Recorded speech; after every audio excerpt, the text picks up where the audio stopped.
Ada sebuah inisiatif perdamaian global yang lagi digagas nih. Tapi menariknya, sebuah analisis kritis justru menyebutnya sebagai pemalakan internasional. Lu kok bisa? Hari ini, kita bakal coba bongkar bareng-bareng apa sih yang sebenarnya terjadi di balik layar Dewan Perdamaian ini. Tentunya berdasarkan sumber materi kita. Coba Anda bayangin sejenak. Anda lagi pegang sebuah peta. Anda yakin banget peta itu bakal nuntun Anda ke tempat yang aman dan benar. Tapi, gimana kalau ternyata peta itu sengaja dirancang untuk menyesatkan Anda? Nah, ini dia pertanyaan mendasar yang jadi pembuka analisis sumber kita kali ini. Pertanyaan tadi itu sebenarnya ngarah ke sebuah ide yang sederhana banget, yang disebut logika tujuan. Prinsipnya simple.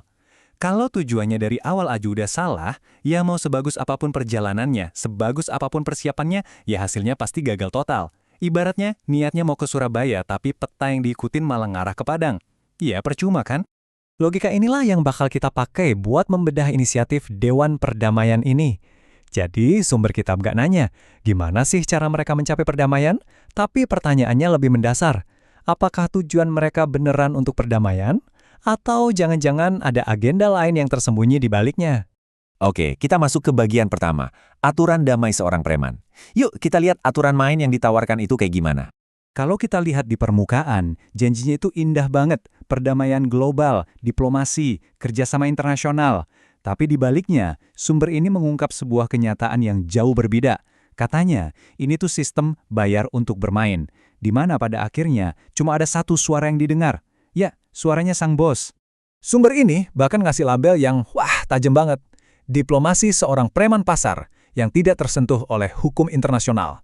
Ini ngegambarin sebuah kekuatan yang ngerasa bisa bertindak semau-maunya aja, seolah-olah aturan main global tuh nggak berlaku buat mereka. Dan inilah dia aturan mainnya lebih detail. Syarat buat ikutan, bayar triliunan. Aturan diskusinya, oke, anggota boleh kok ngusulin ide, tapi aturan keputusannya, final say tetap di tangan satu orang pemimpin. Menurut sumber ini sih bukan diplomasi namanya. Ini pemalakan di level internasional.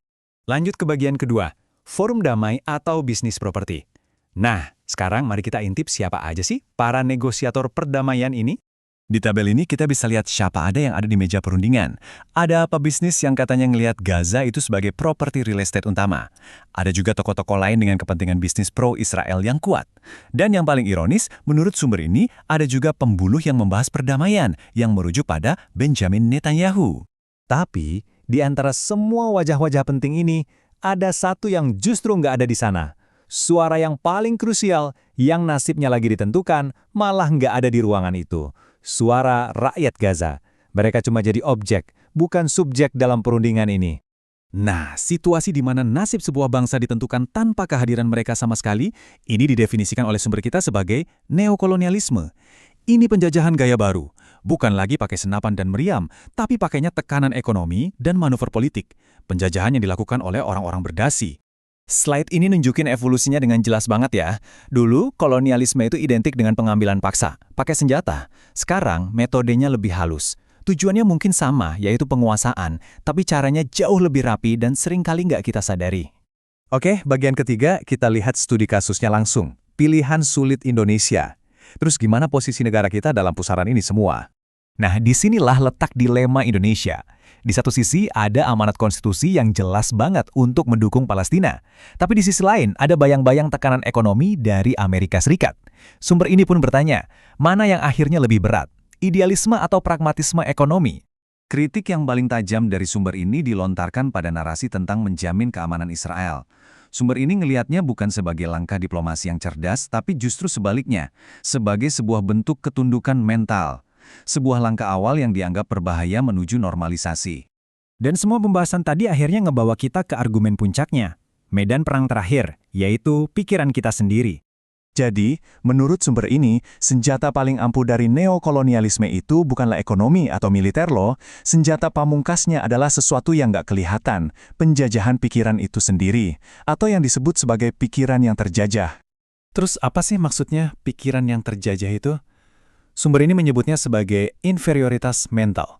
Ini adalah sebuah kondisi di mana kita, sebagai pihak yang tertindas, malah percaya kalau kunci untuk membuka gembok masalah kita itu dipegang sama orang yang menggembok kita.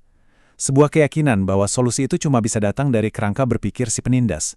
Dan inilah kesimpulan akhir dari analisis ini, sebuah kalimat yang benar-benar merangkum semuanya.